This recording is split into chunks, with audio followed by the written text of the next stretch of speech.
of sheer evil is no more. Yahya Sinwar is dead. Well, this is not the end of the Gaza.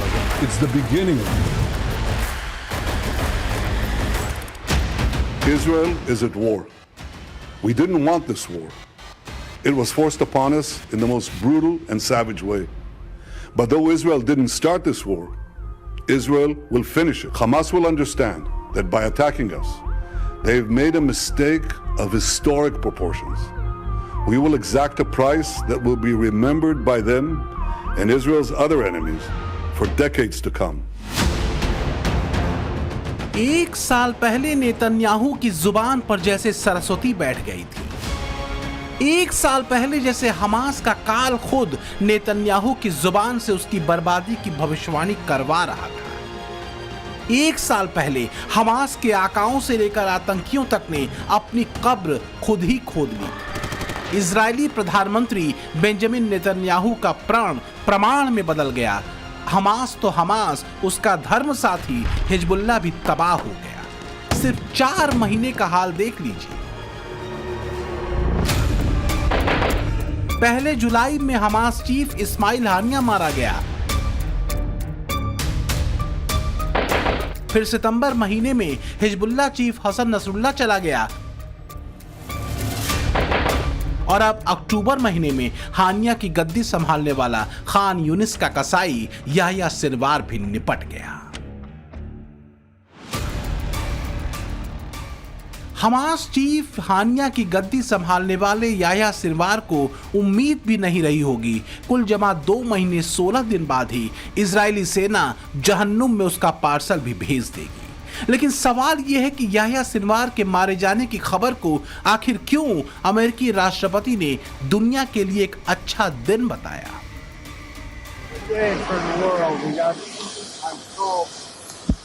Now to congratulate him getting Sinwar. We have a lot of blood in his hands. 7 अक्टूबर 2023 को Israel में यहूदियों के बड़े नरसंहार से दुनिया को स्तब्ध कर देने वाला प्लान याह्या सिनवार के शैतानी दिमाग की ही उपज थी। इस हमले में छोटे छोटे बच्चों तक को हमास के इस्लामिक आतंकियों ने बर्बर तरीके से मारा था। इस हमले में करीब 1200 इजरायलियों की मौत हो गई थी। इसके साथ ही हमास के आतंकियों ने करीब 250 लोगों को बंधक भी बनाया था। यही वजह है कि जब खान यूनिस के इस कसाई की मौत की खबर और तस्वीरें सोशल मीडिया पर आई तो दुनिया ने राहत की सांस ली। Today, the mastermind of this day of sheer evil is no more. Yahya Sinwar is dead. He was killed in Rafah by the brave soldiers of the Israel Defense Forces. While this is not the end of the war in Gaza, it's the beginning of the end. To the people of Gaza, I have a simple message.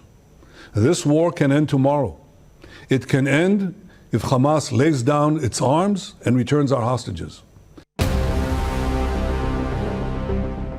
कुछ लोग Hamas के शैतान Sinwar की मौत से सदमे में हैं, लेकिन सच यही है कि इजराइल के राष्ट्रवादियों ने और अपनी अस्मिता के लिए लड़ रही इजरायली जनता ने कट्टरपंथ और नफरत से भरे इस्लामिक ब्रदरहुड के नेक्सस को चिंदी चिंदी कर उड़ा दिया।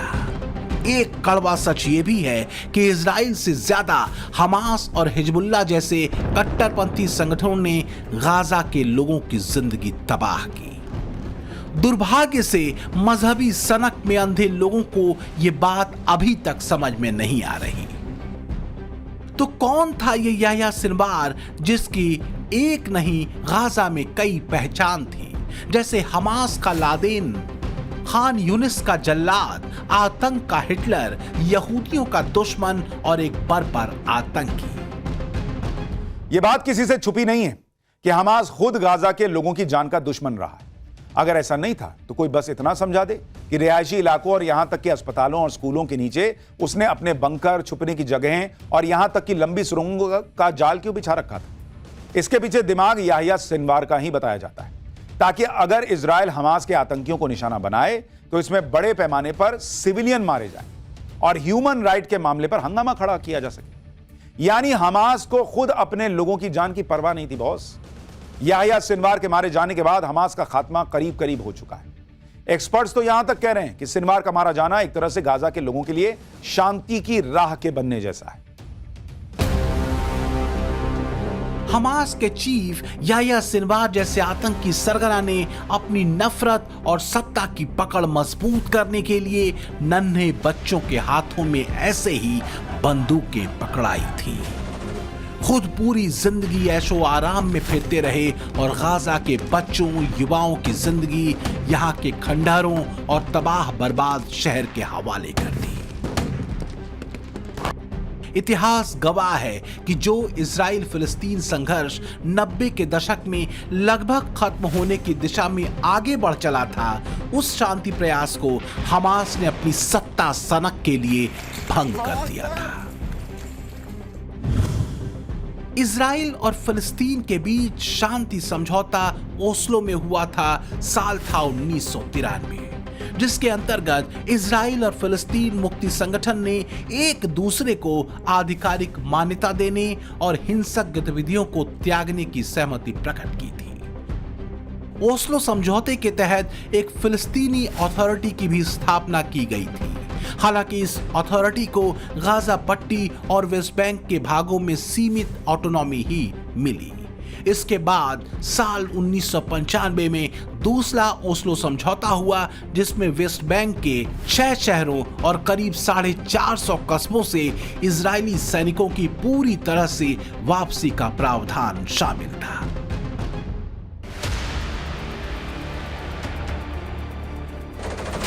लेकिन साल 1993 और 95 के ओस्लो अकॉर्ड को पलीता लगाया था इसी आतंकी संगठन हमास ने। इसके पीछे वजह गाजा के लोगों की चिंता और उनके लिए शांति की राह नहीं थी, बल्कि आतंकी संगठन हमास की सत्ता हासिल करने की हसरतें थी।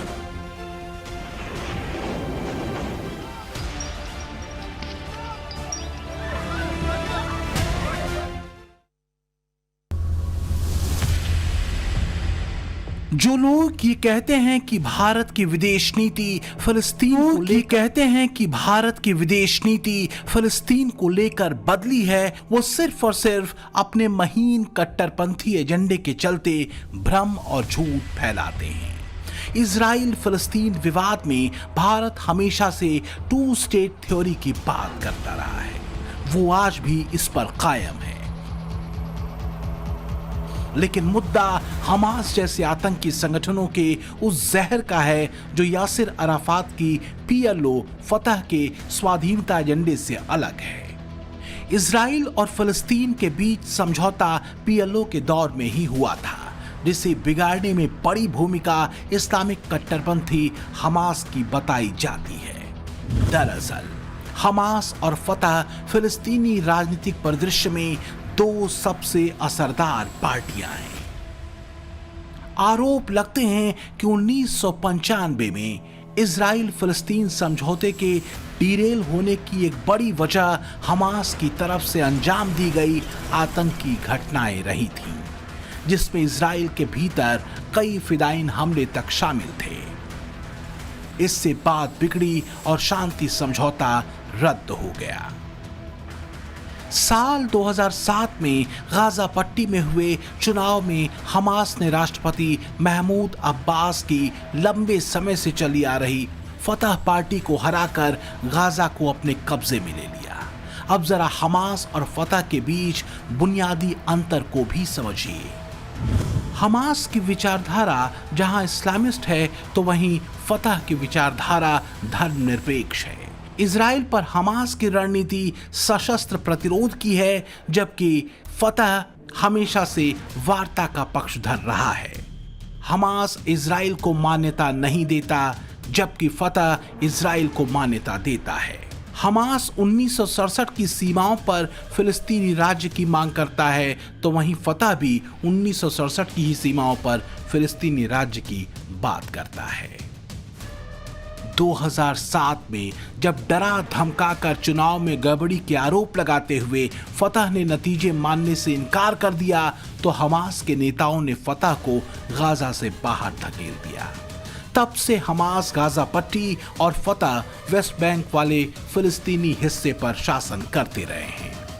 7 अक्टूबर 2023 को हुआ आतंकी हमला भी हमास नियंत्रित गाजा से ही किया गया था, जिसका ब्लूप्रिंट याह्या सिनवार ने तैयार किया था। और तब इजराइल के प्रधानमंत्री बेंजामिन नेतन्याहू ने इस्लामिक आतंकी संगठन हमास की क्रूरता और बर्बरता का जिक्र करते हुए उसकी तुलना ISIS से की थी। Hamas terrorists bound, burned, and executed children. They are savages. Hamas is ISIS. And just as the forces of civilizations united to defeat ISIS, the forces of civilization must support Israel in defeating Hamas. तो अपने आतंकियों के बर्बर हमलों के साथ जो आगाज हमास के सनकी नेताओं ने किया था, उसका अंजाम दुनिया के सामने है, इस्माइल हानिया और याह्या सिनवार की मौत के साथ। इतना ही नहीं, इस्माइल हानिया और याह्या सिनवार के साथ ही हिजबुल्लाह चीफ नसरुल्लाह भी 2 के साथ एक फ्री के ऑफर में चला गया। इसने एक बात तो साबित कर ही दी कि जो लोग इस जंग को इजराइल और फिलिस्तीन की जंग बता रहे थे, हकीकत यह है कि इजराइल से सीधे युद्ध करने के बजाय ईरान के पाले पोसे गए इस्लामिक आतंकी अलग अलग संगठनों के जरिए जंगबाजी कर रहे थे। इराक में आतंकी संगठन अल मुजाबा और महदी आर्मी, सीरिया में असद के समर्थन वाले कट्टरपंथी संगठन, लेबनान में आतंकी हिजबुल्लाह, गाजा में हमास और यमन में हूती आतंकियों को फंडिंग और असलहे सप्लाई करके ईरान, इजराइल और यहूदियों को खत्म करने के मिशन में लगा हुआ है। अच्छा, बात ईरान की भी है। इस पर तो ऐसा लगता है कि वो कहावत सटीक बैठती है कि खाया पिया कुछ नहीं और गिलास तोड़ा 12 आना। मिडिल ईस्ट का मसीहा बनने के चक्कर में ईरान ने अपनी भद पिटवा ली, खुद के ही खड़े किए गए 2 आतंकी संगठनों को मिट्टी में मिलवा दिया। इसलिए कहते हैं कि जैसी औकात हो काम उतना ही करना चाहिए। अब अयतुल्लाह खामनेई क्या करेंगे? नसरुल्लाह तो निपट गया, इस्माइल हानिया को तो इजराइल ने तेहरान में उससे पहले ही ढेर कर दिया था। अब सिनवार निकल लिया। ये तो इस्लामिक ब्रदरहुड की मीठी चाशनी में लपेटकर ईरान आतंकी जहरीली गोली दुनिया को खिलाने निकला। अब लगता है वही गोली उसके गले में अटकने वाली, क्योंकि प्रॉक्सी तो गए, अब अगला नंबर खामनेई का है क्या? फिलहाल तो सोशल मीडिया पर खामनेई को लेकर लोग चुटकियां ले रहे हैं, क्योंकि इजराइल के नाम पर मुस्लिम देशों को भड़काकर जिस कट्टरपंथी जहर को उसने मिडिल ईस्ट में उतारने की कोशिश की और प्रॉक्सी के जरिए इजराइल को निशाना बनाता रहा है, अब ये सच किसी से छुपा नहीं है। हालांकि 85 साल के अयतुल्लाह खामनेई ने कहा है कि हमास जिंदा है और रहेगा। उन्होंने आगे लिखा कि याह्या सिनवार के लिए, जिन्होंने इस निर्दयी दुश्मन के खिलाफ लड़ाई में अपना जीवन समर्पित किया, शहादत से कम कुछ भी अपमानजनक होगा। जिस याह्या सिनवार पर वार करने वाले इजराइल को ईरान के सर्वोच्च नेता खामनेई निर्दयी दुश्मन बता रहे हैं, उसी इजराइल ने अपने बच्चों, महिलाओं और दूसरे लोगों के साथ इस शैतान याह्या सिनवार के आतंकियों द्वारा की गई वहशी हरकतों को देखा था। सच ये है कि ईरान सिर्फ इसलिए हमास के साथ खड़ा है क्योंकि वो गैर मुस्लिमों पर हमले करता है। सिनवार को सबसे ज्यादा नफरत थी यहूदियों से, इसलिए इसे गाजा का हिटलर भी कहते हैं। यहूदियों को यातना के साथ मौत देना इसका शगल था। इस्लामिक आतंकी संगठन जैसे कि IS, हूती, हिजबुल्लाह वगैरह से हमास के अच्छे संबंध रहे। सिनवार ने कई फिलिस्तीनियों की भी निर्मम हत्याएं की। जासूसी के आरोप में 12 फिलिस्तीनियों को खान यूनिस में मार डाला था।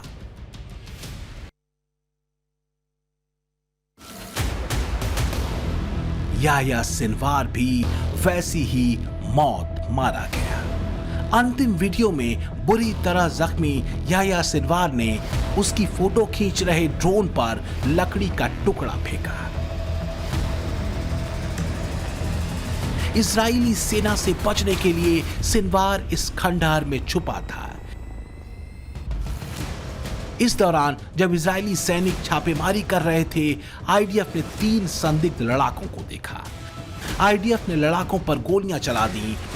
सिनवार खंडहर के भीतर भाग गया। इसके बाद की ही ये तस्वीरें हैं जिसमें आईडीएफ ने खंडहर में ड्रोन भेजकर इस शख्स की पहचान करने की कोशिश की और जैसे ही ये दिखा, इसके कुछ ही सेकंड्स के भीतर इजरायली सेना ने इस बिल्डिंग पर टैंक फायरिंग शुरू कर दी। महज कुछ सेकंड्स में हमास चीफ जिस बिल्डिंग में छिपा हुआ था, उसे उड़ा दिया गया। धर्म से बड़ा है राष्ट्र, यह बात इजरायलियों ने साबित कर दी।